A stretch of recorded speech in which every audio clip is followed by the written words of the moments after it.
तो hello friends, स्वागत है आपका एक बार फिर से हमारे इस यूट्यूब चैनल ग्रोविन एकेडमी में। और चूंकि हमारा क्लासेस चल रहा है क्लास 10th का ज्योग्राफी और चैप्टर का नाम है मृदा संसाधन। इसके पिछले वाले वीडियो में हमने आपको बताया था मृदा संसाधन के बारे में, और शायद ये हमारा इस चैप्टर का लास्ट टॉपिक है। उसके बाद फिर हमारा ये चैप्टर ख़त्म हो जाएगा। तो इसके पिछले वाले वीडियो में हमने आपको बताया था मृदा संसाधन के बारे में, और वो वीडियो में हम आपको जानकारी दिए थे कि मृदा का निर्माण किस प्रकार से होता है, मृदा होता क्या है, मृदा के कितने परत होते हैं, और वो परतों के बारे में हम आपको थोड़ा थोड़ा सा जानकारी दिए थे जितना आपके सिलेबस के अनुसार ज़रूरत था। ये भी बताए थे कि भारत में मृदा के कितने प्रकार होते हैं। तो हमने बताया था आपको कि आईसीआर के अनुसार भारत में मृदा के 8 प्रकार होते थे। ये आंकड़ा कब का है? 1962 का, जब 1962 में आईसीआर ने बताया कि भारत में मृदा के 8 प्रकार होते हैं। लेकिन 1962 के बाद से उन्होंने फिर से एक आंकड़ा प्रस्तुत किया जिसमें वो बताया कि भारत में मृदा के 10 प्रकार होते हैं। लेकिन फिलहाल अभी आपका सिलेबस में वो 10 प्रकार को ना पढ़ना है, आपको सिर्फ 8 प्रकार का ही मृदा के बारे में जानकारी लेनी है और उसी को पढ़ना है। तो आज हम वही 8 प्रकार के मिट्टियों के बारे में, 8 प्रकार के मृदाओं के बारे में चर्चा करेंगे। थोड़ा उसको डिटेल से समझने का प्रयास करेंगे ताकि आपको, और हम कोशिश करेंगे कि हम अपनी क्षमता के अनुसार, अपनी कौशल के अनुसार आपको आसानी और सुलभ तरीके से बताने का प्रयास करेंगे। और इसमें जो भी बातें हम लिखाएंगे उसमें कोशिश करेंगे कि हम मैक्सिमम डायग्राम्स का यूज़ करेंगे और सुलभ आसान शब्दों का प्रयोग करेंगे ताकि आपको समझ में आए। तो आइए हम शुरू करते हैं सबसे पहले जलोढ़ मृदा के बारे में। देखिए, सबसे पहले हम इसमें समझने का प्रयास करेंगे कि जलोढ़ मृदा का निर्माण कैसे होता है। हम आपको बताए थे कि मृदा का निर्माण कैसे होता है। तो मृदा का निर्माण मुख्यतः चट्टानों के टूटने फूटने से, और उसमें जब जैविक क्रियाएं, आंतरिक क्रियाएं, बाह्य क्रियाएं होती तब जाकर के मृदा का निर्माण होता था। लेकिन अब उसी में से हमें पढ़ना यह है कि जलोढ़ मृदा जो है उसका निर्माण किस प्रकार से होता है। ठीक है, तो जलोढ़ मृदा का निर्माण कैसे होता है? नदियों द्वारा पहाड़ी क्षेत्रों से लाकर मैदानी क्षेत्रों में छोड़ दिया जाता है। अब इसका क्या मतलब हो भैया? नदियों द्वारा पहाड़ी क्षेत्रों में लाकर छोड़ दिया जाता है, इसका कुछ मतलब ही समझ में नहीं आ रहा है। अर्थात क्या होता है कि नदी जब बहती है उसमें जब बाढ़ वगैरह आता है तो कभी कभार इतना तेज बाढ़ आता है कि वो पहाड़ों से जब आता है तो पहाड़ों के आने के क्रम में वे अपने साथ कुछ मिट्टी वगैरह, कुछ अवसाद वगैरह भी ले आता है, जिसको हम कहते हैं निक्षेपण। तो जलोढ़ मृदा का निर्माण जो हुआ है वो निक्षेपण के द्वारा ही हुआ है। जब फिर वो नदी किसी मैदानी क्षेत्रों में प्रवेश करती है, और मैदानी क्षेत्रों में जब प्रवेश करता है तो नदी का जो स्पीड होता है वो कम हो जाता है, और स्पीड कम होने से मिट्टी को छोड़ देता है मैदानी क्षेत्रों में, जिस कारण से आप देखेंगे भारत के संपूर्ण उत्तरी मैदान जो है वो निक्षेपण के द्वारा ही बना हुआ है। क्यों? क्योंकि अधिकतर नदियाँ जो है, या फिर कह सकते हैं उत्तरी भारत का जो मैदान है वो सिंधु, गंगा और ब्रह्मपुत्र की नदियों द्वारा हुआ है। क्यों? क्योंकि वे नदी का उद्गम मैक्सिमम होता है हिमालय के क्षेत्र से।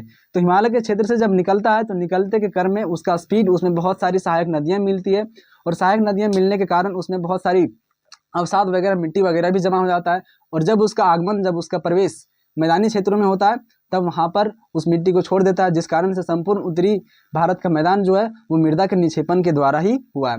उसी प्रकार से जलोढ़ मृदा जो भी है उसका भी निर्माण नदियों के निक्षेपण द्वारा ही हुआ है। शॉर्ट भाषा में इसको लिख सकते हैं कि जलोढ़ मृदा का जो निर्माण है वो नदियों के निक्षेपण द्वारा हुआ है। नदियों के निक्षेपण द्वारा हुआ है। निक्षेपण से याद रखना है कि मिट्टी को अपने साथ बहा करके लाया और मैदानी क्षेत्रों में जाकर के छोड़ दिया। तो यदि आपसे पूछा जाए कि जलोढ़ मृदा का निर्माण कैसे होता है, तो नदियों के निक्षेपण द्वारा जलोढ़ मृदा का निर्माण होता है। अब भैया जलोढ़ मृदा जो है ये संपूर्ण भारत में सबसे अधिक मात्रा में, सबसे अधिक क्षेत्रफल में यही मृदा जो है वो पाया जाता है। तो ये इसका क्षेत्रफल कितना है? जलोढ़ मृदा का क्षेत्रफल है 43.36%। आइए अब समझिए, भारत का कुल क्षेत्रफल कितना है? 32.8 लाख वर्ग किलोमीटर। तो 32.8 लाख वर्ग किलोमीटर के एरिया में जलोढ़ मृदा जो है उसका भाग कितना है?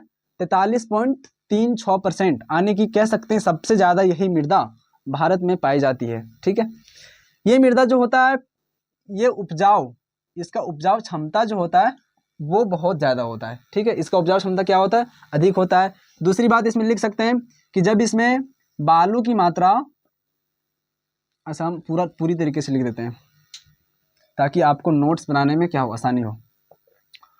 यह मृदा पूरे भारत में सबसे अधिक भूभाग पर पाया जाता है, जिसका प्रतिशत 43.3% है। ठीक है, नेक्स्ट पॉइंट बना सकते हैं कि जलोढ़ मृदा जो है, जलोढ़ मृदा में उपजाऊ क्षमता अधिक होती है ना। इस एरो का चिन्ह मतलब ये ऊपर जा रहा, दैट मीन्स कि इसका जो उपजाऊ क्षमता है वो क्या है, अधिक है। तो जलोढ़ मृदा क्या होता है, इसका उपजाऊ क्षमता अधिक होता है। अगला पॉइंट समझना आपको कि जब जलोढ़ मृदा में बालू की मात्रा, इसमें जब बालू की मात्रा कम होती है, बालू की मात्रा कम होती है, तब इसे कहा जाता है कॉप। क्या कहा जाता है, कॉप। तब इसे क्या कहा जाता है, कॉप। लेकिन जब यही जलोढ़ मृदा में जब बालू अधिक मात्रा में पाया जाता है, तब इसे हम कहते हैं दोमट मृदा। तो इसे हम एक बात समझ सकते हैं कि दोमट जलोढ़ मृदा जो है उसका दो अन्य नाम हम और भी जान सकते हैं। दोमट मृदा किसे कहा जाता है, जलोढ़ मृदा को। क्यों, क्योंकि जब जलोढ़ मृदा में बालू की मात्रा अधिक होती है तब उसे हम किस नाम से जानते हैं, दोमट मृदा। लेकिन जब जलोढ़ मृदा में बालू की मात्रा कम होगी तब उसे हम किस नाम से जानेंगे, कॉप मृदा कहेंगे। ठीक है, अब देखिए जलोढ़ मृदा जो है यह धान की खेती के लिए सबसे बेहतर माना जाता है। ये इसके उपजाऊ क्षमता जो होता है वो अधिक होता है। ठीक है, यह पंजाब से असम तक के विशाल मैदानी भाग के साथ साथ नर्मदा, तापी, महानदी, गोदावरी, कृष्णा और कावेरी की घाटियों एवं केरल के तटवर्ती भागों में विस्तृत है। अब इसका विस्तार कहाँ से कहाँ तक है, जलोढ़ मृदा का विस्तार, यहाँ तक आपको समझ में आ गया होगा कि यह मृदा जो है यह पूरे भारत में सबसे अधिक भूभाग पर पाया जाता है, जिसका परसेंट कितना है, 43.36% है। ठीक है, जलोढ़ मृदा में उपजाऊ क्षमता क्या होता है, अधिक होता है। जब इसमें बालू की मात्रा कम होती है तब इसे हम कहते हैं कॉप, लेकिन जब इसमें बालू की मात्रा ज़्यादा होता है तब इसे हम कहते हैं दोमट मृदा। तो इस तरह से हम इसका दो अन्य उपनाम भी जान सकते हैं कि काली मृदा, दोमट मृदा किसे कहा जाता है, जलोढ़ मृदा को। कॉप मृदा किसे कहते हैं, जलोढ़ मृदा को ही कहते हैं। ठीक है, अब इसको मिटाते हैं और अब हम बताते हैं कि जलोढ़ मृदा का जो क्षेत्र है इसका विस्तार कहाँ कहाँ से कहाँ तक है। जलोढ़ मृदा का विस्तार, जलोढ़ मृदा का विस्तार क्या कह रहा है कि इसका विस्तार जो है वो पंजाब से असम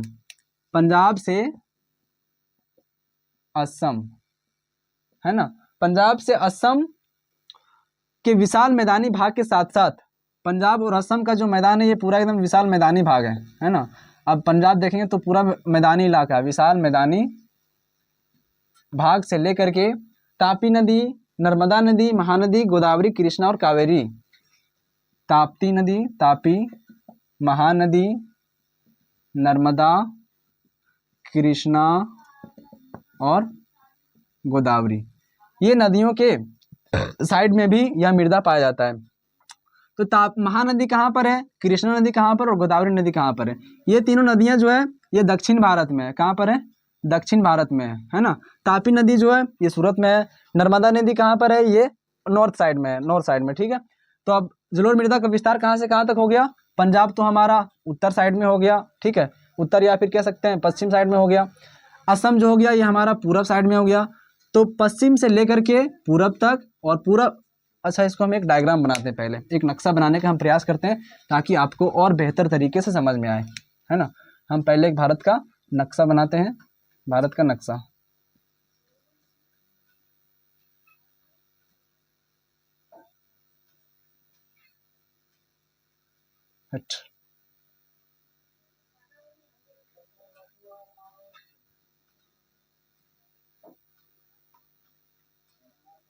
मान लेते हैं हमारा भारत का नक्शा हो गया। तो जलोढ़ मृदा कहाँ कहाँ बोल रहा है, पंजाब से लेकर के पूरब इलाके तक, कहाँ तक, असम तक। तो असम हमारा कहाँ पर, इधर है असम हमारा।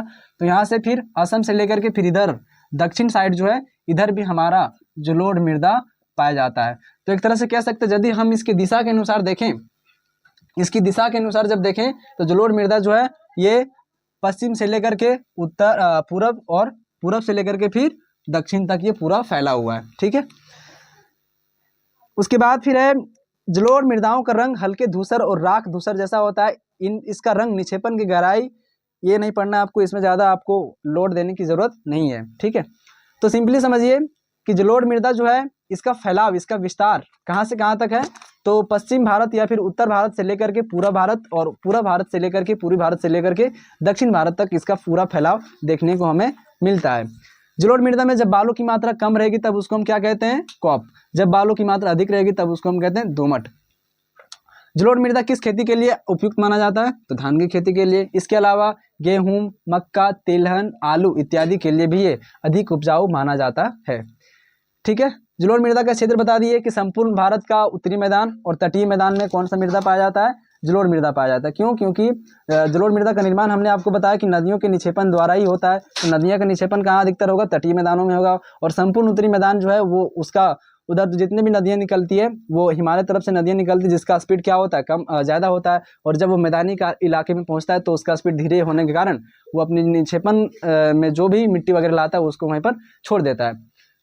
ठीक है, जलोढ़ मृदा में जो है वो चूना पत्थर और पोटेशियम की प्रचुरता अधिक होती है, या फिर कह सकते हैं उपयुक्त मात्रा में होता है। हालांकि भारत में जितने प्रकार की मिट्टी है उसमें फास्फोरस, नाइट्रोजन और पोटास की कमी होती है। जितने भी प्रकार की मिट्टी है उसमें फास्फोरस, नाइट्रोजन और पोटास की कमी होती है, और उसकी पूर्ति के लिए हम लोग डालते हैं यूरिया, DAP और पोटास। ठीक है, ताकि हमारा जो उपजाऊ है वो बेहतर बना रहे, उपजाऊ हमारा अधिक हो, है ना। यहाँ तक आपको समझ में आ गया। अब देखिए, जलोढ़ मृदा को उसके आयु के आधार पर हम दो भागों में बांटते हैं। पहला हो गया बांगर और दूसरा हो जाता है खादर। जलोढ़ मृदा को आयु के आधार पर कितने भागों में बांटते हैं? दो भागों में। आयु के आधार पर, आयु के आधार पर जलोढ़ मृदा कितने भाग? दो भाग। एक हो गया बांगर मृदा और दूसरा खादर मृदा, है ना। अब बांगर मृदा क्या होता है और खादर मृदा क्या होता है? बांगर मृदा, इसे हम पुरानी जलोढ़ भी कहते हैं। बांगर मृदा को हम पुरानी जलोढ़ भी कहते हैं, पुरानी जलोढ़। और खादर मृदा को नई जलोढ़ कहते हैं। अब इसका क्या मतलब हुआ, पुरानी जलोढ़ और नई जलोढ़? देखिए, पुरानी जलोढ़ क्या होता है? जो अपर्दन से प्रभावित होती है, बांगर कहलाती है। इसका जमाव बाढ़कृत मैदानों से दूर होता है। इसमें कंकड़ तथा अशुद्ध कैल्शियम कार्बोनेट की ग्रंथियों की मात्रा ज्यादा होता है। सीधा समझिए कि बांगर मृदा जो है, जब इधर बाढ़ आता है तो बांगर मृदा को बहा करके ले जाता है और फिर से इसके जगह पर क्या लाता है? नया मृदा लाता है। इसी को कहते हैं खादर मृदा। तो बांगर क्या है? जब नदियों में फिर से बाढ़ आता है और बाढ़ आने के बाद इस प्रकार का जो मृदा है बांगर मृदा, इसको बहा करके फिर ले जाता है और इसके स्थान पर कौन सा मृदा छोड़ जाता है? खादर मृदा। और इसीलिए खादर मृदा को हम कहते हैं नई जलोढ़ मृदा। तो पुरानी मृदा हम किसे कहेंगे? बांगर मृदा को। क्यों? क्योंकि ये इसको उठा करके फिर ले गया और इसके जगह पर नया मृदा को ला करके छोड़ा, जिसे हम कहते हैं खादर मृदा। ठीक है, तो आयु के आधार पर जलोढ़ मृदा कितने प्रकार? दो प्रकार, बांगर मृदा और खादर मृदा। दूसरा अन्य नाम से इसे जानते हैं, पुरानी जलोढ़ बांगर को कहते हैं और नई जलोढ़ किसे कहते हैं? खादर को कहते हैं। ठीक है, भारत में सबसे अधिक मात्रा में कौन सा मृदा पाया जाता है? जलोढ़ मृदा। 43.36% भाग पर ये पूरे क्षेत्रों में फैला हुआ है। इसका विस्तार कहाँ से कहाँ तक है? संपूर्ण उत्तरी भारत को जो मैदान है वहां से लेकर के जितने भी तटीय मैदान है, गोवा हो गया, गुजरात, केरल, कर्नाटक, महाराष्ट्र, तमिलनाडु, आंध्र प्रदेश, ये सारे क्षेत्रों में आपको देखने को मिलेगा जलोढ़ मृदा। ठीक है, तो ये था हमारा जलोढ़ मृदा। अब इसके बाद फिर हमारा दूसरा है काली मृदा। कि काली मृदा क्या है? जलोढ़ मृदा में यदि आपको कोई डाउट हो तो आप हमारे इस सेक्शन में यूट्यूब के कमेंट सेक्शन में आप कमेंट करें, हम फिर से आपको उसको शॉर्ट्स वीडियो में बताने का प्रयास करेंगे। अब जलोढ़ मृदा का दूसरा प्रकार कौन हो गया? काली मृदा। काली मृदा, कोई भी मृदा है आपको उसमें तीन मुख्य बात याद रखना है कि पहला, उस मृदा का निर्माण कैसे हुआ, है ना। दूसरा, कि वो कितने क्षेत्रों में फैला हुआ है। तीसरा, उसका विस्तार कहाँ से कहाँ तक है। और अगला आप याद रख सकते हैं कि इसमें कौन कौन सा फसल किया जा सकता है। ये चार बात को यदि आप याद रख लेंगे तो मे बी दैट आपका कॉन्सेप्ट जो है वो पूरी तरीके से क्लियर हो जाए। तो आपको चार बात याद रखना है कि इसका निर्माण कैसे हुआ, ये कितने क्षेत्रों में फैला हुआ है, इसका विस्तार कहाँ से कहाँ तक है, और इसमें कौन कौन सा फसल हम कर सकते हैं, है ना। तो अब हमारा दूसरा है काली मृदा। काली मृदा क्या होता है? काली मृदा, काली मृदा जो है ये पूरे भूभाग में 15% भाग पर ये फैला हुआ है। काली मृदा का जो क्षेत्र है ये कितना परसेंट है? 15% भाग के क्षेत्र में ये फैला हुआ है काली मृदा, 15%। ठीक है, इसके अलावा इसका निर्माण बेसाल्ट चट्टानों के टूटने फूटने से हुआ है। काली मृदा का निर्माण कैसे हुआ है? इसका निर्माण काली मृदा का निर्माण किस प्रकार से हुआ है? तो बेसाल्ट चट्टानों के टूटने फूटने से काली मृदा का निर्माण हुआ है। बेसाल्ट चट्टानों के टूटने फूटने से, ठीक है। यदि आपसे कोई कहे कि काली मृदा का निर्माण कैसे हुआ, तो बेसाल्ट चट्टानों के टूटने फूटने से हुआ। अब भैया ये जो बेसाल्ट चट्टान है, ये बेसाल्ट चट्टान कहाँ से आया? धरती से आया, आसमान से आया, कोई इसको छोड़ के चला गया, या फिर धरती जब फटा तब आया? बेसाल्ट चट्टान कहाँ से आया? तो बेसाल्ट चट्टान आया लावा से। कहाँ से आया? लावा। लावा या फिर कह सकते हैं ज्वालामुखी जब धरती से फटा, ज्वालामुखी जब धरती से फटा तब इससे निकलता अधिक मात्रा में लावा। क्या निकला? लावा। और फिर ये जब लावा ठंडा हो गया, तो लावा ठंडा होने के बाद ये बन जाता है एक चट्टान, और इस चट्टान को कहा गया बेसाल्ट चट्टान। तो इसीलिए कभी कभी काली मृदा को लावा निर्मित मृदा भी कहते हैं। क्यों? क्योंकि इसका निर्माण कैसे हुआ है? लावा के जमने से हुआ, लावा के ठंडा होने से इसका निर्माण हुआ है, ठीक है। तो निर्माण इसका कैसे हुआ? बेसाल्ट चट्टानों के टूटने फूटने से। अब बेसाल्ट चट्टान कहाँ से आया? धरती से जब ज्वालामुखी फटा, तो ज्वालामुखी फटने से निकला लावा, और लावा जब ठंडा हो गया, तो ठंडा होने के बाद ये बन जाता है एक चट्टान बन जाता है, चट्टान या फिर परत बन जाता है। तो यहाँ पर क्या बना? चट्टान बना।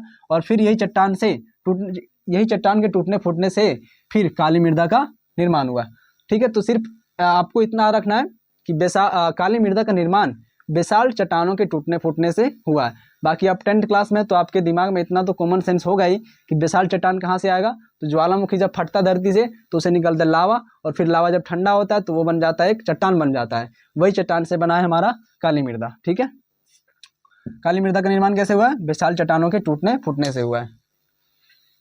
इसका अन्य नाम क्या क्या हो सकता है? लावा निर्मित मृदा।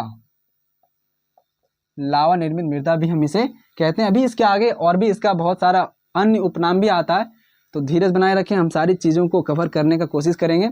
अब इसमें क्या होता है? इसमें ह्यूमस की मात्रा जो होता है वो अधिक होता है। ह्यूमस, काली मृदा में ह्यूमस की मात्रा अधिक होता है। अब भैया इसमें ह्यूमस कहाँ आया? धरती जब फटा, धरती फटने के क्रम में धरती से बहुत सारे अपशिष्ट पदार्थ निकले, और वो अपशिष्ट पदार्थ किस रूप में निकले? बेसाल्ट चट्टानों के रूप में निकले। और फिर यही चट्टान जब धीरे धीरे टूट फूट के बालू बन गया, और बालू बनने के बाद जब ये बहुत सालों के बाद ये मृदा बना, तब इसमें ह्यूमस का मात्रा क्या हो गया? ज़्यादा हो गया। और ह्यूमस जो होता है वो खेती की उपजाऊ के लिए, फसलों की उपजाऊ के लिए बेहतर माना जाता है, ताकि हमारा फसल क्या हो सके? अच्छा हो सके। तो काली मृदा में ह्यूमस की मात्रा क्या होती है? ज़्यादा होता है। काली मृदा का रंग काला किसके कारण होता है? क्योंकि इसमें टिटेनीफेरस,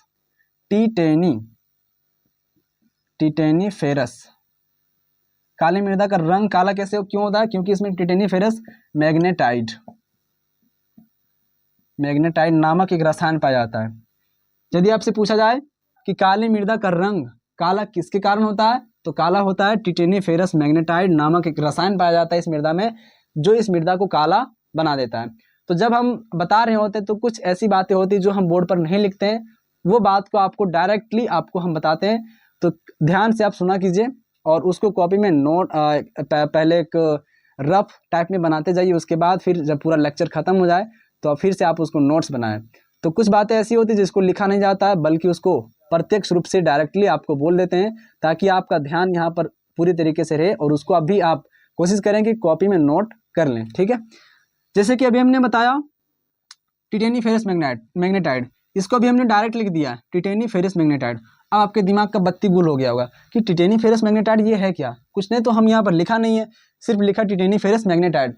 अब टिटेनीफेरस मैग्नेटाइड क्या है? लेकिन अभी हम आपको बताएं कि काली मृदा का रंग काला किसके कारण होता है?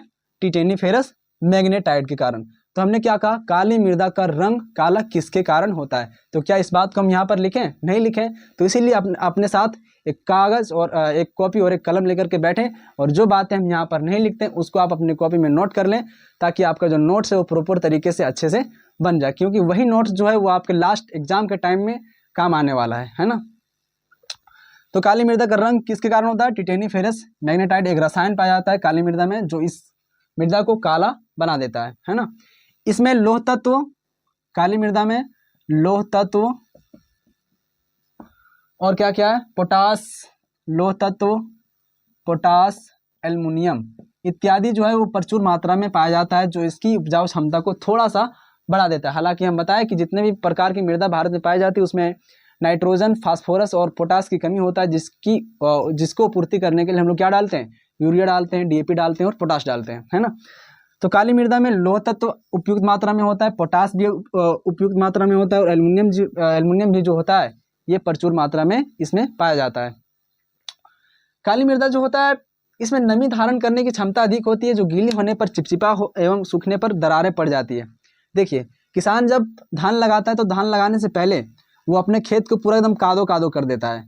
तो क्या कह रहा है कि काली मृदा में जो होता है वो नमी धारण करने की क्षमता ज़्यादा होता है, और जब नमी धारण करने की क्षमता ज़्यादा होता है तो यह मृदा जो पूरा गीला गीला हो जाता है, और गीला करके किसान अपना धान लगाता है। लेकिन जब काली मृदा पूरी तरीके से सूख जाता है तो इसका ऊपर वाला भाग में एकदम दरार पड़ जाता है, पपड़ी उखड़ने लगता है।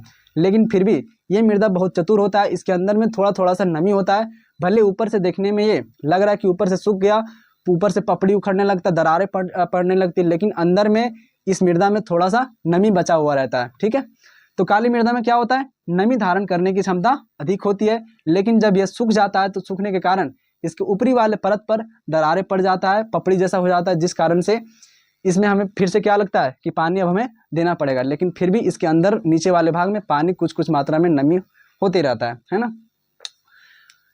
तो काली मृदा में क्या होता है, नमी धारण करने की क्षमता क्या होता है, अधिक होता है।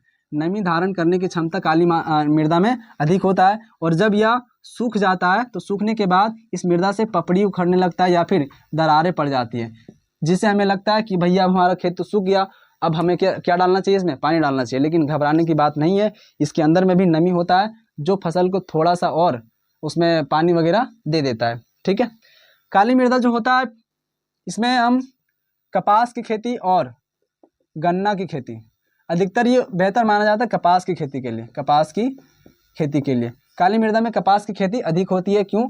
अब कपास की खेती के लिए उपयुक्त क्यों माना जाता है? क्योंकि कपास की खेती करने के लिए हमें चाहिए कि उसमें नमी हमेशा बना रहे, है ना, तभी जाकर के कपास का उत्पादन हमारा बेहतर होता है। तो कपास की खेती करने के लिए कौन सा मृदा उपयुक्त माना जाता है? काली मृदा। क्यों? क्योंकि कपास की खेती में नमी हमेशा इसमें चाहिए, जिस कारण से इस मृदा को कपासी मृदा भी हम लोग कहते हैं, कपासी मृदा भी कहा जाता है। यदि आपसे 2 नंबर का सवाल में पूछा जाए कि काली मृदा को कपासी मृदा क्यों कहा जाता है, तो इसका क्या कारण है?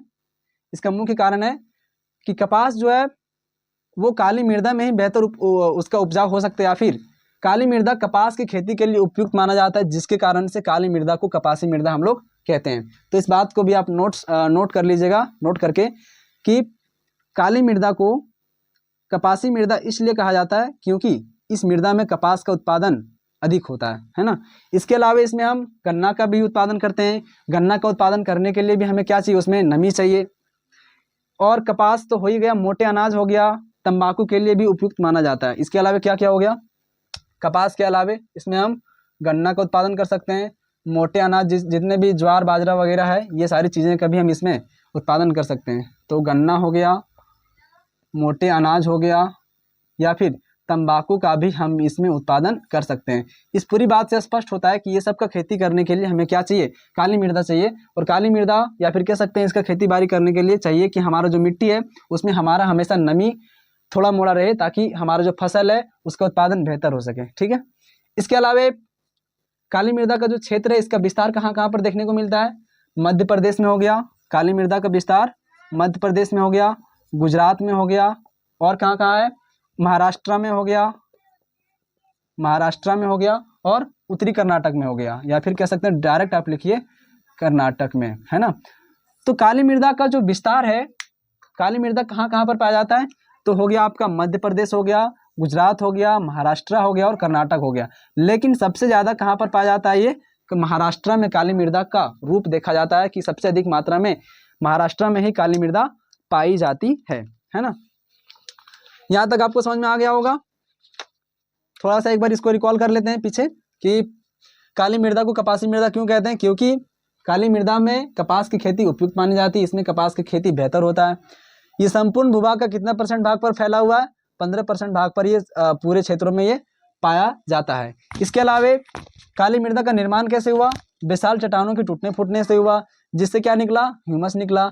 और इसमें टिटेनी फेरस मैग्नेटाइट होता है, जो काली मृदा को उसका रंग काला बना देता है। इसमें लोह तत्व, पोटास और एल्युमिनियम की मात्रा प्रचुर मात्रा में होती है, जिसके कारण इसमें उपजाऊ अधिक होता है। नमी धारण करने की क्षमता इसमें अधिक होता है, और जब इसमें पानी सूख जाता है तो ऊपर से इसमें दरारें या फिर पपड़ी जैसा दिखने लगता है, लेकिन फिर भी इसके अंदर में क्या होता है, नमी होता है। अब इसके बाद फिर हम आगे पढ़ेंगे काली मृदा के बाद लाल मृदा, कि लाल मृदा क्या होता है। अब हम तीसरा मिट्टी समझते हैं लाल मृदा के बारे में, कि लाल मृदा क्या क्या है।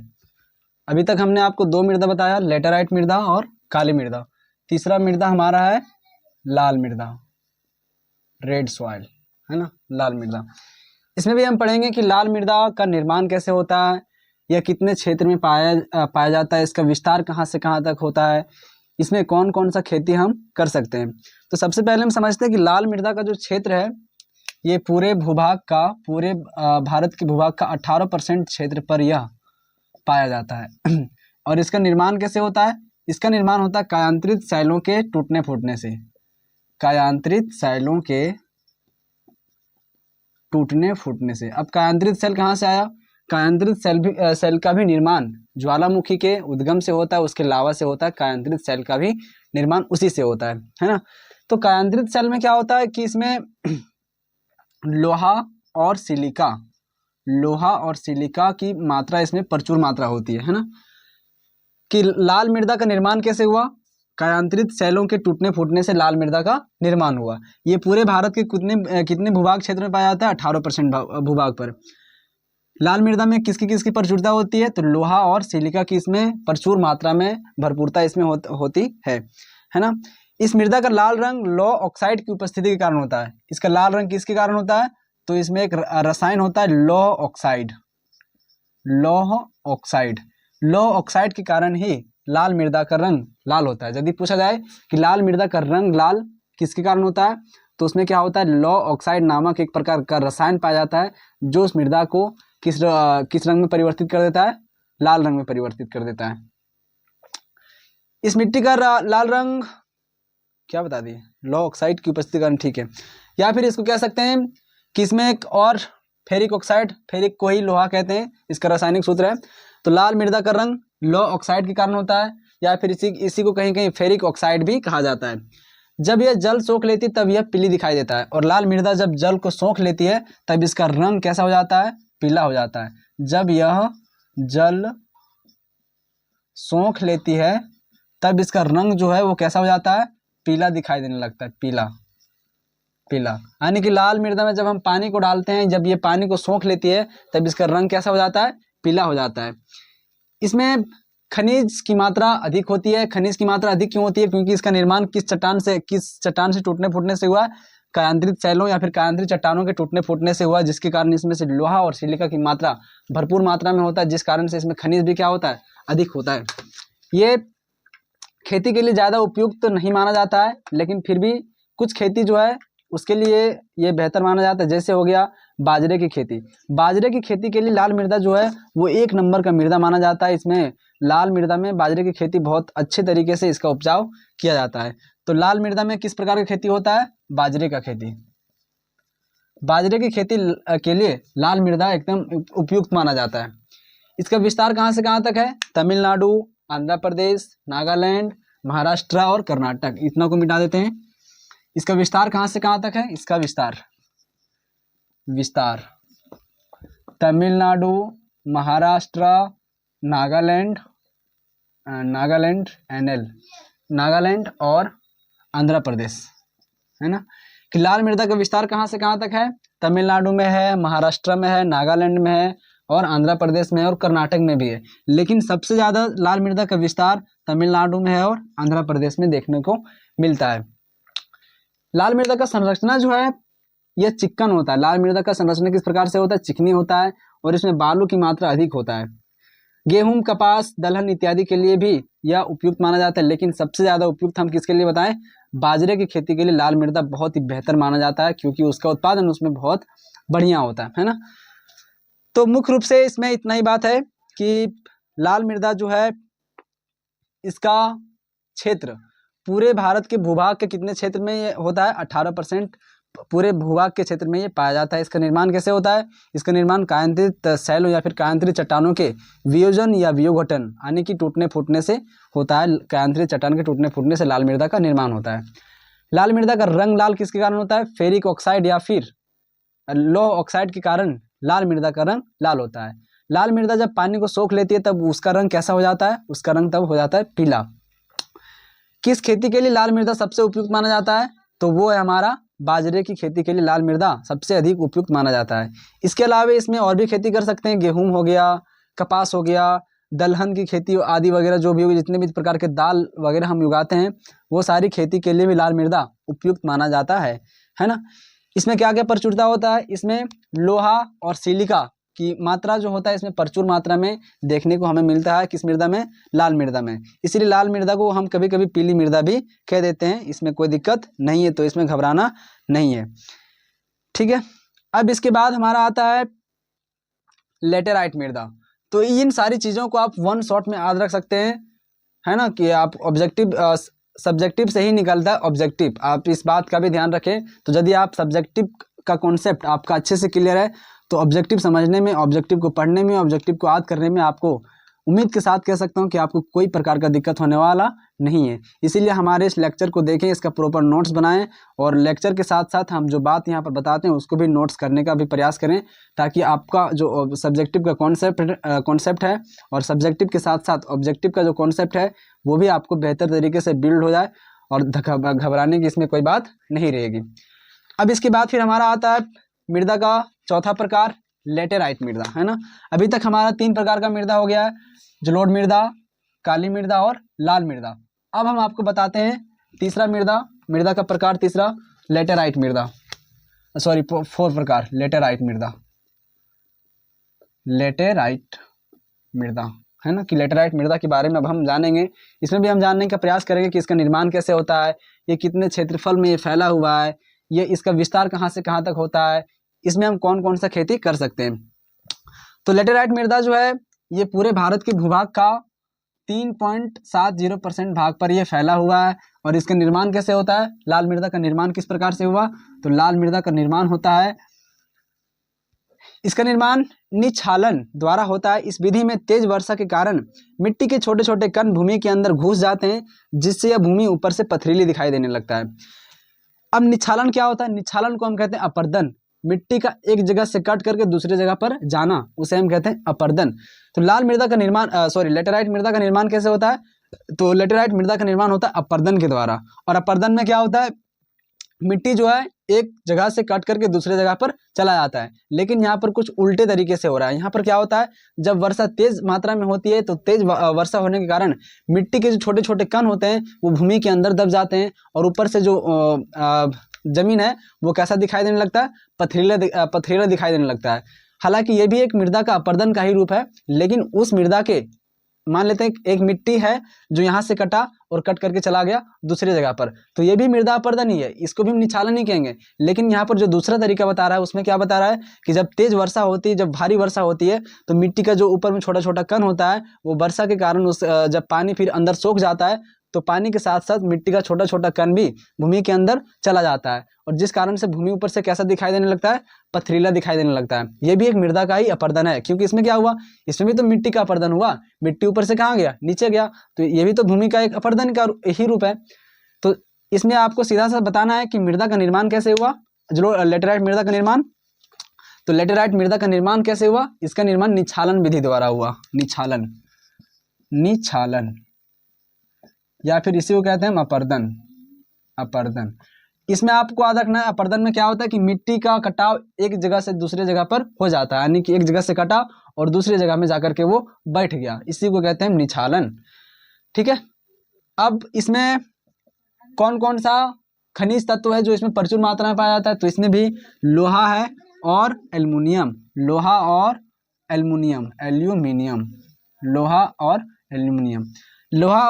एल्युमिनियम लेटेराइट मृदा में एकदम प्रचुर मात्रा में पाया जाता है, जो खेती के लिए थोड़ा सा उपजाऊ बना देता है। और इसका भी लाल रंग होता है, लाल, इसका भी रंग कैसा होता है, लाल होता है। लेटेराइट मृदा का भी रंग कैसा होता है, लाल होता है। और अभी हमने आपको बताया कि लाल मृदा में हमने बताया आपको कि लाल मृदा का रंग लाल किसके कारण होता है, तो फेरिक ऑक्साइड के कारण होता है या फिर लौ ऑक्साइड के कारण होता है।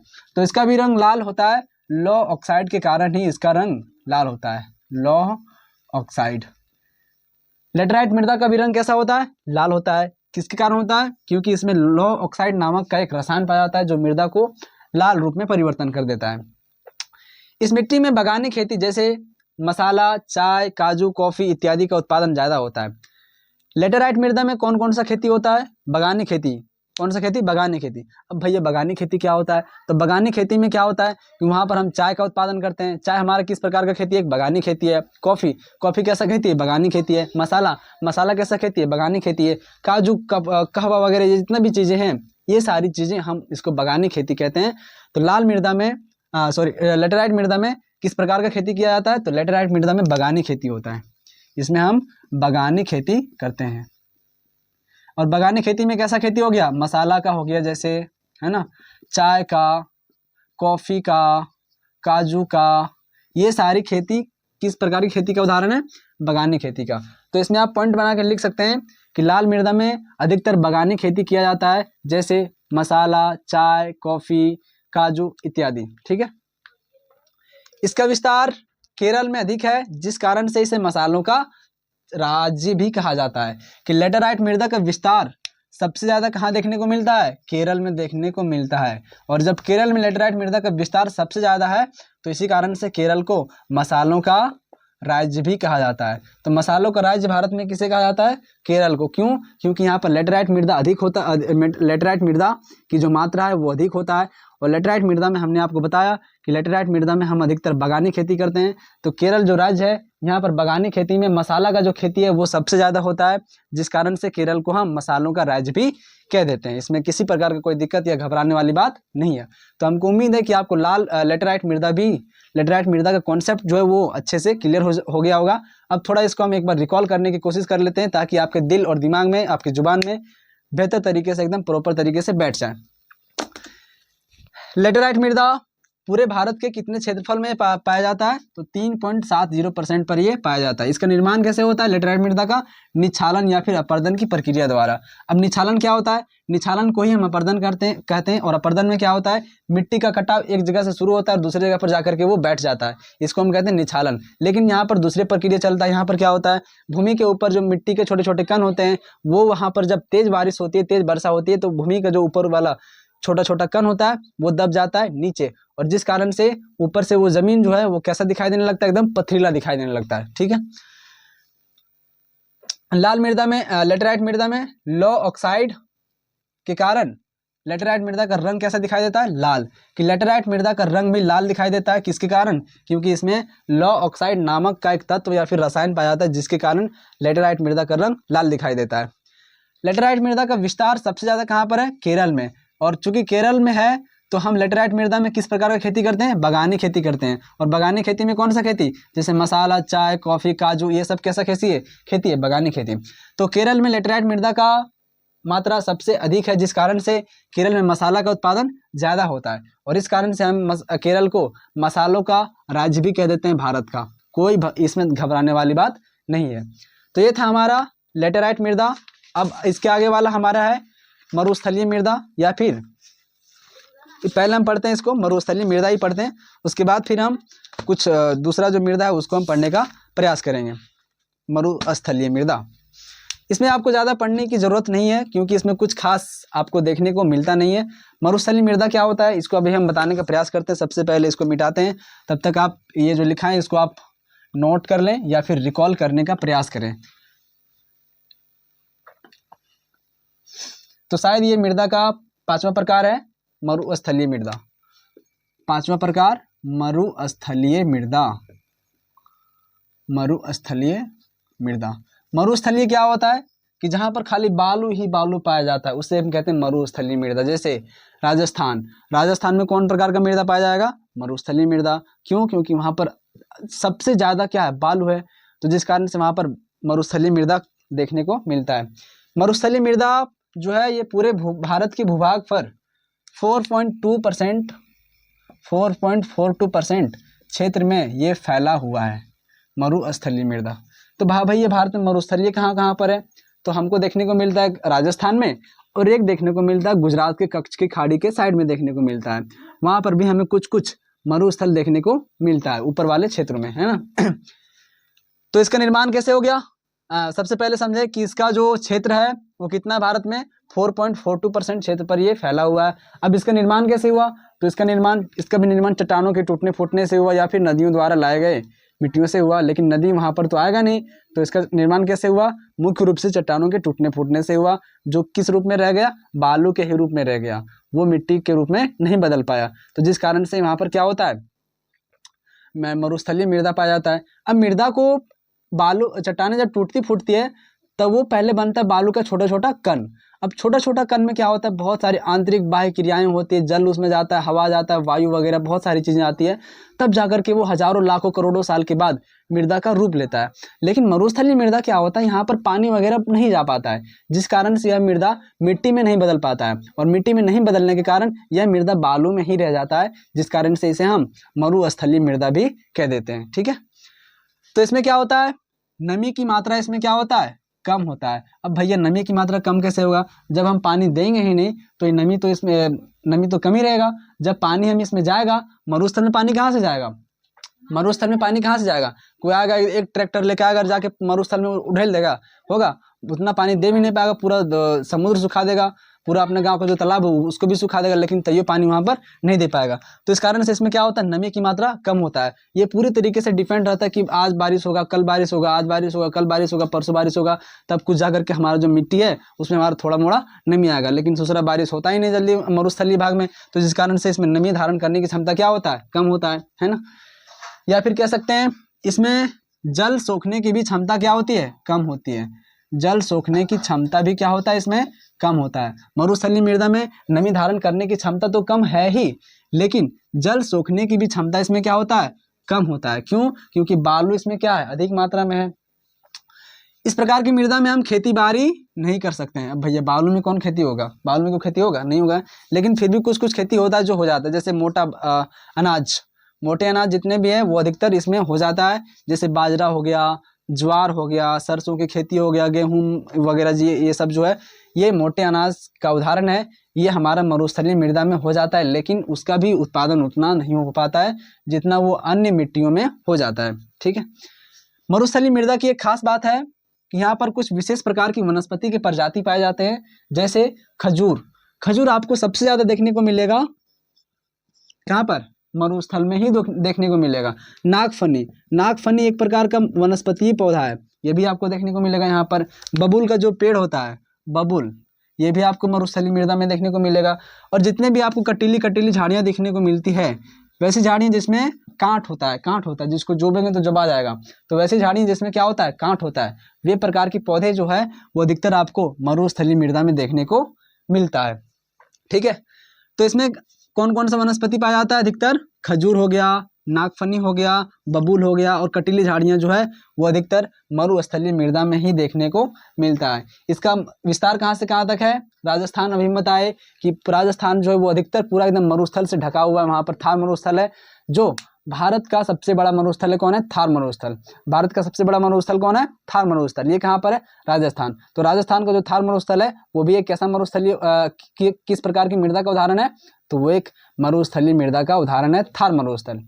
गुजरात में भी है, उधर पीछे वाले साइड के इलाके में, पाकिस्तान के साइड के इलाके में, वहाँ पर भी आपको कुछ मात्रा में बालू देखने को मिल जाता है। इसके अलावा दक्षिण पंजाब जो हो गया, दक्षिण हरियाणा जो हो गया, यहाँ पर भी बालू देखने को मिलता है। अब वहाँ पर बालू गया तो गया कैसे, तो कभी कभी क्या होता है, आंधी इतना तेज मात्रा में आता है कि राजस्थान का बालू उड़ा करके ले जाता है पंजाब ले गया, हरियाणा ले गया, तो वहाँ पर भी बालू का जमाव हो जाता है, जिस कारण से वहाँ पर भी कुछ मात्रा में हमें बालू देखने को मिलता है। तो ये था मरुस्थलीय मृदा।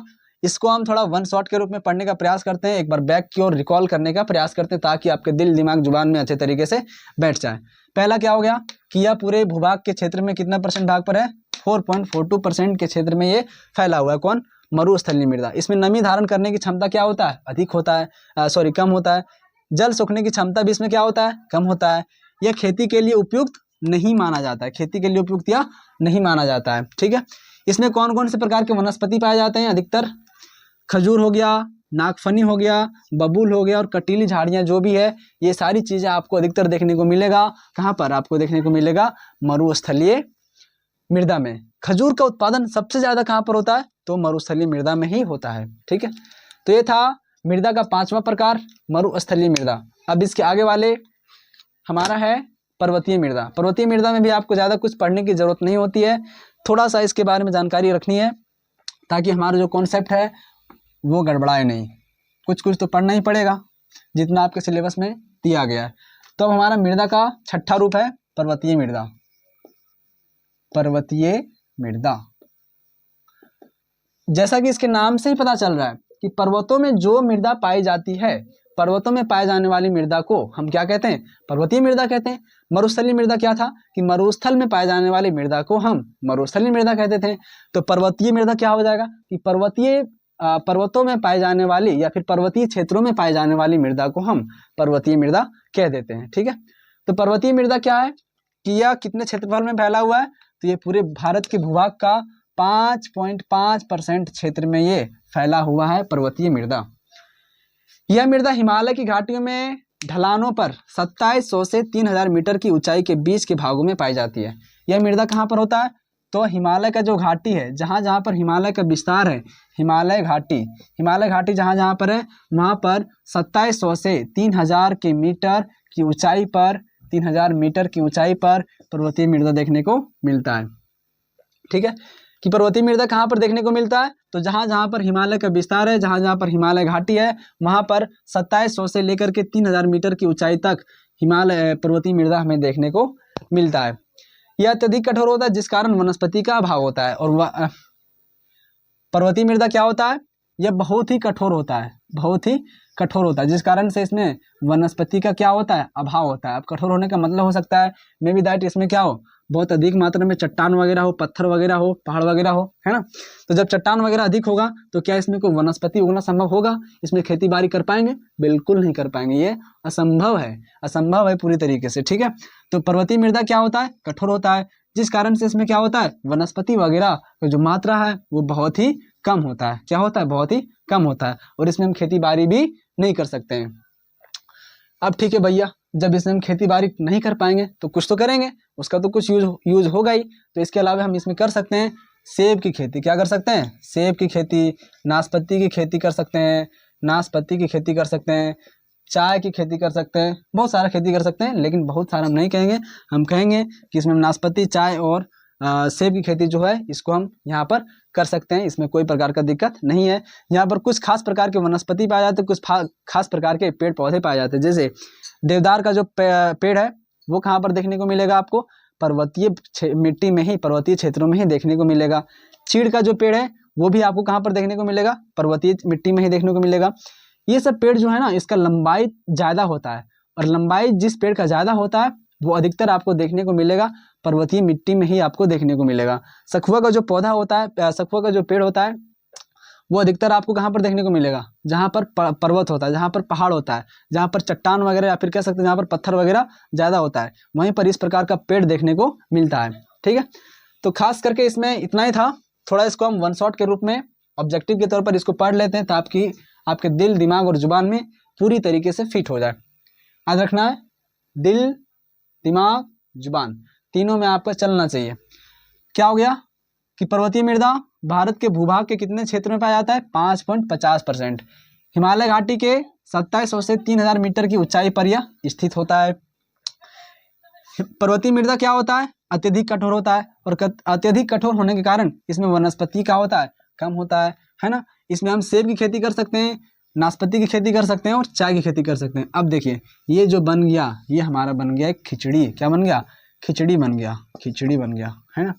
क्या बन गया? ये खिचड़ी बन गया। अब ये खिचड़ी तो समझ में आएगा नहीं, तो इसीलिए कहते हैं जब हम पढ़ा रहे होते हैं, जब हम आपको बता रहे होते हैं, तभी आप अपने साथ एक कॉपी लेके बैठिए, एक कलम लेकर के बैठिए, और जैसे हम यहाँ पर बताएं तैसे फट दोबारा अपने कॉपी में लिख लीजिए, ताकि फिर बाद में आपको कोई परेशानी ना हो। लेकिन फिर भी यदि आपको इसका नोट्स प्राप्त करना हो, इस क्लास का नोट्स प्राप्त करना हो, तो आप हमारे व्हाट्सएप चैनल में जुड़ जाएंगे ग्रोविन एकेडमी में। वहाँ पर हम क्लास नोट्स जितने भी होंगे वो सारी को हम वहाँ पर डाल देंगे, और इसका लिंक हम इस वीडियो के डिस्क्रिप्शन में दे देंगे, और उस डिस्क्रिप्शन में दिए गए लिंक के माध्यम से आप डायरेक्ट हमारे उस चैनल में जुड़ पाएंगे, जहाँ से आप क्लास नोट्स को प्राप्त कर पाएंगे। ठीक है, तो हमारा मुख्य उद्देश्य रहता है यहाँ पर लेक्चर में करवाना कि जो बात होता है उसको हम आपको किस तरह से आसानी से समझा पाए। हमारा मुख्य उद्देश्य यहाँ पर ये नहीं रहता है कि पूरा बोर्ड को हम छापते हैं। अब पूरा बोर्ड को यदि हम छापने लगे कि पर्वतीय मृदा जो होता है वो पर्वतीय मृदा हिमालय की घाटी के 2700 से लेकर के 3000 मीटर की ऊंचाई तक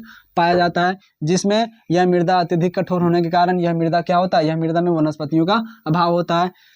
पर्वतीय मृदा में सेब की खेती, वनस्पति, चाय इत्यादि वगैरह हम कर सकते हैं। तो यदि हम इस प्रकार से लिखने लगे तो पता चला कि एक चैप्टर हमारा खत्म हो रहा है 10 दिनों में, और यदि इतने दिनों में हमारा चैप्टर खत्म होगा तो हमारा सिलेबस भी क्या होगा, धीमा पड़ जाएगा। और सिलेबस जब धीमा पड़ जाएगा तो जब फिर एग्जाम आएगा तो माथा डढ़ाएंगे हम लोग पकड़ के, कुछ पढ़े नहीं है, कुछ एकदम माथा में टनक जाएगा। तो जिस कारण से हमारा कोशिश रहता है इसमें क्लास में बताने का एक ही उद्देश्य रहता है कि हम बोर्ड पर चीज चास के किसी तरह से आपको समझा दें, किसी तरह से नहीं मतलब अच्छे से समझा दें, ताकि आपको समझ में क्या हो, जल्दी आए। बाकी इसका नोट्स आप वहाँ से भी प्राप्त कर सकते हैं।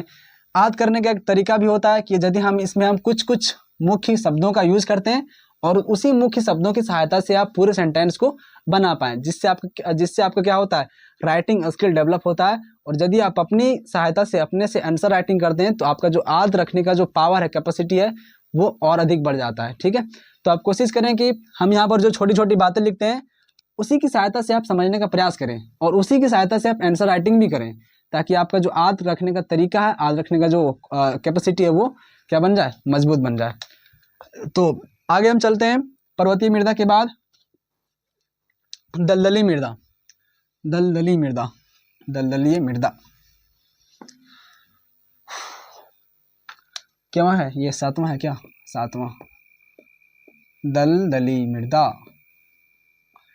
इसके भी नाम से आपको एक स्पष्ट रूप से पता चल रहा होगा, दलदल क्या, दलदल कि दलदल हम वैसे स्थान को कहते हैं जहां पर पैर रखेंगे तो हचाक से हम कहाँ लाम जाएंगे, हेठ लाम जाएंगे। जैसे पैर रखें तैसे हचाक से हेठ लाम जाएंगे। वहां पर क्या होगा, या कह सकते हैं कि जहां पर दलदल होगा वहां पर ऊपर से दिखेगा अरे भाई साहब ये क्या है, रोड है, इस पर हम बोल सकते हैं। लेकिन खुदा ना करे आप वहां पर गए, पैर रखें, हचाक से कहाँ लाम गए, पृथ्वी के हेठ, धरती के हेठ लाम गए। फिर आप नीचे से चिल्लाते रहिएगा बचाओ बचाओ कोई बचाओ, हम दलदल में फंस गए। अब थोड़ा सा भी दलदल का भी मजा लेना क्या है, जरूरी है। तो दलदलीय मृदा के बारे में अब हम पढ़ते हैं कि दलदलीय मृदा क्या है। दलदलीय मृदा का निर्माण कैसे होता है, अत्यधिक वर्षा और वनस्पति के सड़ने गलने के कारण होता है। इसका निर्माण कैसे होता है, अत्यधिक जब वर्षा होता है, वर्षा जब अधिक होता है तो क्या होता है, वनस्पति क्या होता है, सड़ गल जाता है। और सड़ गल जाने से कारण क्या होता है, ये कहीं ना कहीं जा करके जमा हो जाता है। और जहाँ पर जमा हो जाता है वहाँ पर लगता है वाह ये ऊपर से पूरा सूखा हुआ है, और सूखा हुआ जैसे सीना तान के जाता है, हम इस पर क्या कर सकते हैं, चल सकते हैं। लेकिन पता चला हम इस जमे हुए भाग पर पैर रखें और पैर रखने के बाद अचानक से हम इसके हेठ लाम गए, है ना। तो ये क्या हो गया, एक दलदलीय मृदा हो गया कि जब वनस्पति अधिक मात्रा में सड़ गल जाता है तो वो कहीं ना कहीं पर जाकर के वो जमा हो जाता है।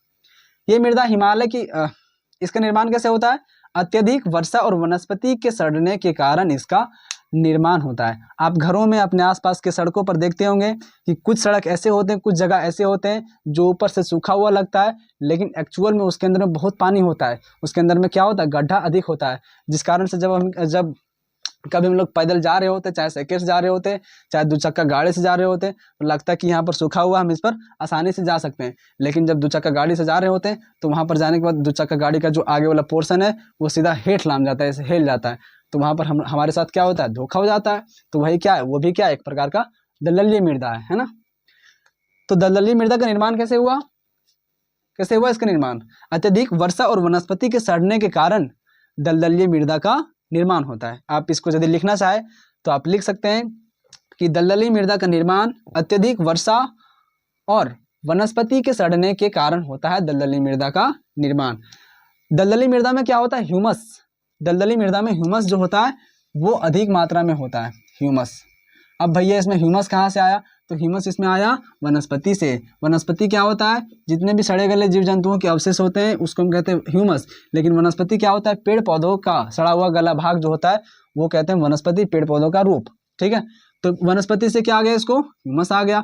अब जब ह्यूमस आएगा तो ये मृदा कैसा बन जाएगा, उपजाऊ बन जाएगा। ये एकदम घमंड से घूमेगा, और वाह हमें तो क्या आ गया, ह्यूमस आ गया। अब हमारा उपजाऊ क्षमता बढ़ गया, क्या हो गया, उपजाऊ क्षमता बढ़ गया। लेकिन फिर भी इसके आगे देखते हैं कि क्या क्या इसमें कांड होता है और क्या क्या कांड इसमें नहीं होता है।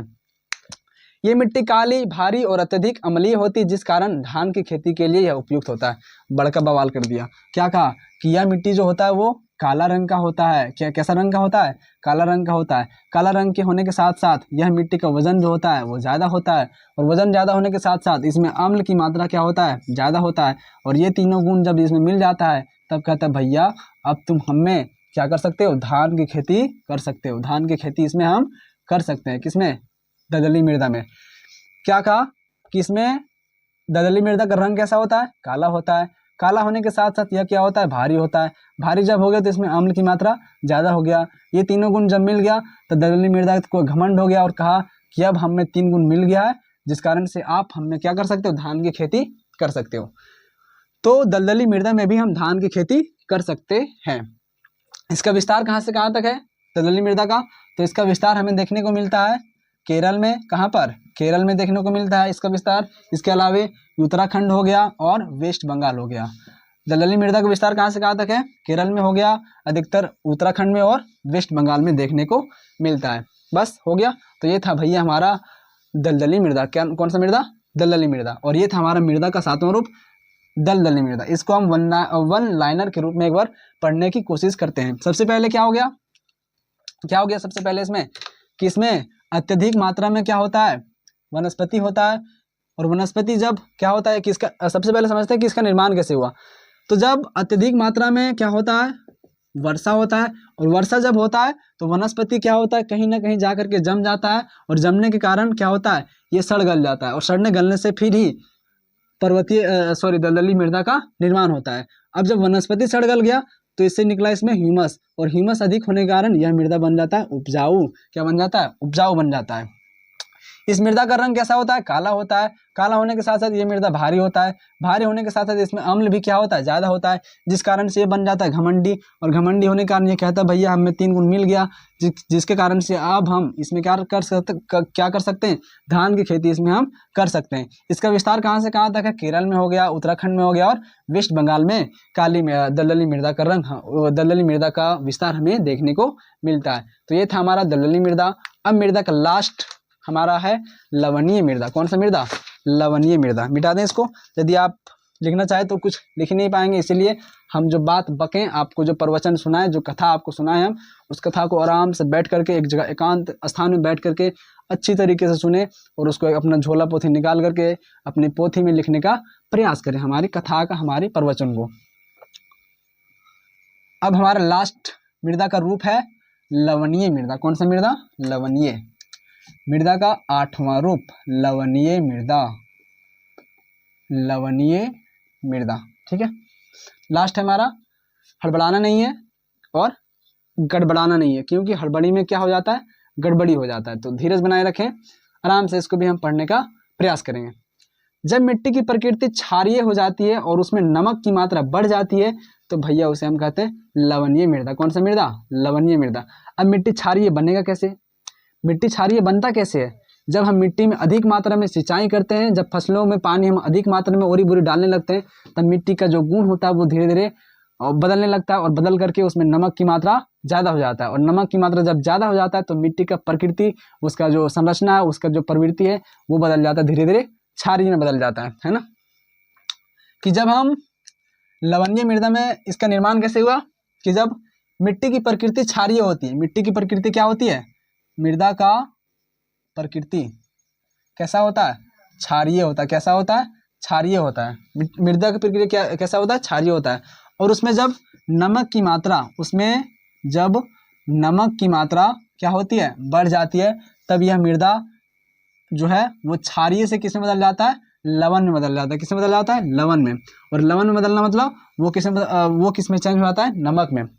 पहले मिट्टी था क्षारीय, लेकिन जब इसमें हम अधिक मात्रा में सिंचाई किए, मृदा में जब हम पानी एकदम डाल रहे हैं, हचपचा के डाल रहे हैं, सोच रहे हैं भैया पानी तो हमारे पास कमी है नहीं, पानी तो हमें प्रकृति से फ्री में मिला, हमारे बाप का कुछ इसमें गया नहीं, पैसा वैसा तो लगा नहीं है, तो चलो जितना मर्जी उतना हम खेती में पानी डाल लेते हैं। और जब खेती में पानी हम अधिक डालते हैं तो उस तरह से मिट्टी का जो गुण है वो धीरे धीरे बदलने लगता है, और बदल करके क्षारीय से हो जाता है लवण में बदल जाता है। तो जब लवण में बदल जाता है तब इसी को कहते हैं हम लवणीय मृदा कह देते हैं। इसको कई जगह पर रेह कहा जाता है, कल्लर कहा जाता है, ऊसर कहा जाता है, चोपन इत्यादि के नाम से भी इसे जाना जाता है। खैर इतना ये जरूरी नहीं है। इसका विस्तार गुजरात के कच्छ के रण में देखने को मिलता है। लवणीय मृदा का विस्तार कहाँ देखने को मिलता है? इसका विस्तार गुजरात के कच्छ के रण में देखने को मिलता है। कच्छ के रण में देखने को मिलता है। यदि आपके पास बुक होगा तो निश्चित ही कह सकते हैं कि बुक में एक होगा मैप, और मैप में आप गुजरात के साइड में देखें तो आपको दो चीज़ मिलेगा, सौराष्ट्र और गुजरात, सौराष्ट्र और कच्छ का जो रण है वहाँ पर। तो कच्छ का रण जो है वहाँ पर लवणीय मृदा देखने को मिलता है। इस प्रकार की मृदा में हम चावल, गेहूँ, कपास, तंबाकू इत्यादि का हम उत्पादन इसमें कर सकते हैं। तो ये भी ज़्यादा बड़ा नहीं था, ये भी था हमारा छोटा ही था। ठीक है, वन शॉट के रूप में इसको पढ़ लेते हैं एक बार कि जब मिट्टी की प्रकृति क्या होती है, क्षारीय होती है और उसमें नमक की मात्रा बढ़ जाती है तो उसे लवणीय मृदा कहते हैं। कि पहले मृदा हमारा था क्षारीय था, लेकिन जब इसमें हम सिंचाई अधिक मात्रा में किए तो इसमें क्या आ गया, नमक आ गया, और जब नमक आ गया तो ये क्षारीय से बन जाता है किसमें, लवण में बदल जाता है। इसी को हम कह देते हैं भैया ये कौन सा मृदा है, लवणीय मृदा है। या गुजरात के कच्छ के रण के साइड में देखने को मिलता है। इसमें चावल, गेहूं, कपास, तंबाकू इत्यादि का खेती हम कर सकते हैं। अब मिट्टी भी जो होता है वो दो प्रकार का होता है। उसके गुण के आधार पर देखें तो एक होता है अम्लीय मृदा और एक होता है क्षारीय मृदा। अम्लीय मृदा में हम खेती बाड़ी नहीं कर सकते हैं क्योंकि इसमें अम्लीयता कम करने के लिए चूने का उपयोग किया जाता है। और अम्लीय मृदा जो होता है इसके अम्ल को कम करने के लिए हम क्या कर सकते हैं, चूना का यूज करते हैं। खेत में एकदम डालते हैं चूना जब डालते हैं तो उससे क्या होता है, अम्ल जो होता है वो कम हो जाता है। अम्ल मृदा में हम खेती बाड़ी नहीं कर सकते हैं। दूसरा क्षारीय मृदा। क्षारीय मृदा में भी हम खेती नहीं कर सकते हैं। मिट्टी में क्षारीयता को कम करने के लिए हम जिप्सम का प्रयोग किया जाता है, और मिट्टी में जब क्षारीय अधिक हो जाता है तब इसमें हम जिप्सम का प्रयोग करते हैं, तब जाकर के हमारा मृदा का जो है वो क्षारीय धीरे धीरे कम हो जाता है। तो ये था भैया हमारा मृदा का 8 रूप। और आज हमारा मृदा का जो संसाधन और विकास का जो चैप्टर था वो हमारा आज खत्म हो चुका है। यदि इसमें आपको कोई भी लेक्चर में समझने में आपको परेशानी हो तो आप उस लेक्चर के कमेंट सेक्शन में कमेंट करें कि हमको यहाँ पर परेशानी हुआ है, तो हम कोशिश करेंगे कि आपके उस डाउट को, आपके उस प्रश्न को हम शॉर्ट्स वीडियो में बना करके आपको समझाने का प्रयास करेंगे। ठीक है, हम आपको बार बार बताते हैं कि हमारी लेक्चर को आप ध्यान से सुने। कुछ बातें ऐसी होती है जिसको हम बोर्ड पर नहीं लिखते हैं, बल्कि उसको हम डायरेक्ट आपको परफेक्ट रूप से बता देते हैं, और उसको भी आप अपने कॉपी में नोट कर लिया कीजिए। वो भी बहुत ही महत्वपूर्ण बातें होती है। यदि हम लिखने लगे एक एक शब्द, एक एक अक्षर बोर्ड पर लिखने लगे तो उस तरह से टाइम काफ़ी अधिक वेस्ट होगा, जो आपके लिए उपयुक्त नहीं होगा, और इस तरह से सिलेबस क्या हो जाएगा, हमारा धीमा पड़ जाएगा। और सिलेबस जब धीमा पड़ जाएगा तो इससे एग्जाम के टाइम में आपको ही नुकसान होगा कि सिलेबस जब कंप्लीट नहीं होगा तो फिर आपका दिमाग का बत्ती गुल हो जाएगा और आपको पता भी नहीं चलेगा कि एग्जाम में प्रश्न आ रहे हैं तो कहाँ से आ रहे हैं। फिर भी यदि आपको इसका क्लास नोट्स प्राप्त करना हो तो हम आपको पहले बताएं कि हमारे व्हाट्सएप चैनल में जुड़ जाएं। उसका लिंक हम इस वीडियो के डिस्क्रिप्शन में दे देंगे। मिलते हैं अगले वीडियो में। अगले वीडियो में क्या, अगला चैप्टर फिर हमारा ज्योग्राफी का ही रहेगा, और ज्योग्राफी का चैप्टर है वन्य और वन्य जीव संसाधन। उसमें हम पढ़ेंगे वन्य के बारे में और वन्य जीव संसाधन के बारे में हम उसमें शायद पढ़ेंगे, और वही शायद हमारा दूसरा चैप्टर है। तो आज के लिए इतना ही। अगले वीडियो में, अगले चैप्टर में हम फिर मिलते हैं। अच्छे से पढ़िए, कम पढ़िए लेकिन बेहतर समझिए। धन्यवाद।